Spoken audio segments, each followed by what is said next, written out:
Ginawad ni Police Brigadier General Mariano Rodriguez ng Police Regional Office o PROTO ang pagkilala sa isang pulis na nasugatan sa isinagawang operasyon ng pulisya na nauwi sa armadong engkwentro habang isinasagawa ang serbisyo ng warrant of arrest laban sa isang suspect sa kasong other light threats sa ilalim naman ng Article 285 ng Revised Penal Code. Sa panayam ng Bomb Radyo Kawayan kay Police Brigadier General Rodriguez, ang parangal ay pagkilala sa katapangan, katatagan at profesional na pagtupad sa tungkulin ng operatiba sa gitna ng aktwal na banta sa buhay. Ganito ang bahagi ng pahayag ni Police Brigadier General Mariano Rodriguez.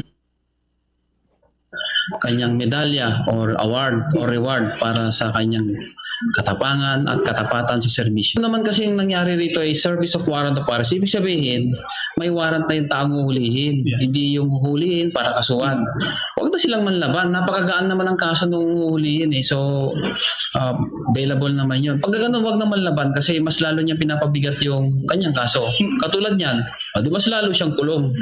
Di ba samantalang available naman yung kaso niya, ayun, kakasuhan namin siya ng mas mabigat na kaso para magtanda siya.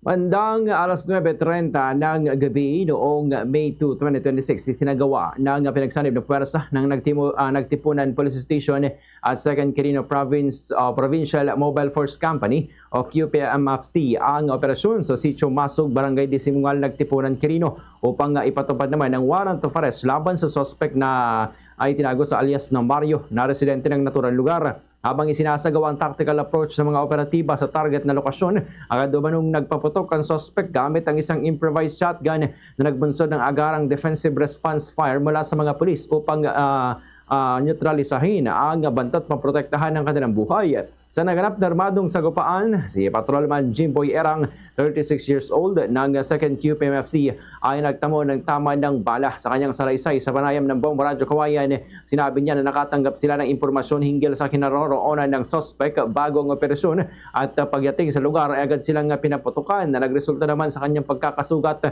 at sa pagsiklab ng engkwentro. Agad siyang binigyan ng paunang lunas sa Barangay Hall ng Disimungal bago isinugod sa Mandela District Hospital sa pamagitan ng Rescue 105 ng Nagtipunan. Kalaunan ay inilipat siya sa Southern Isabela Medical Center o SIMC para sa mas masusing medikal na pamamahala. Ganito naman ang bahagi ng pahayag ni Patrolman Jimboy Erang.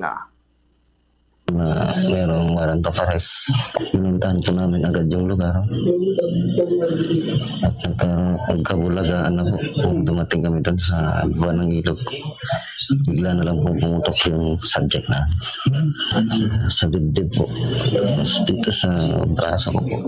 Sa part naman po namin, kung alam po natin na meron po tayong paglabag sa batas, sumuko na lang po tayo ng maayos upang maiwasan na po yung mga ganitong pangyayari.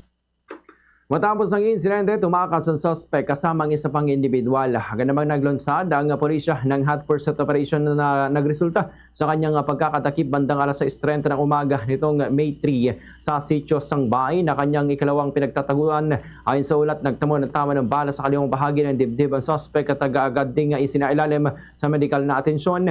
Patuloy naman ang investigasyon ng mga otoridad upang alamin ang buong pangyayari at ang posibleng pananagutan ng iba pang sangkot.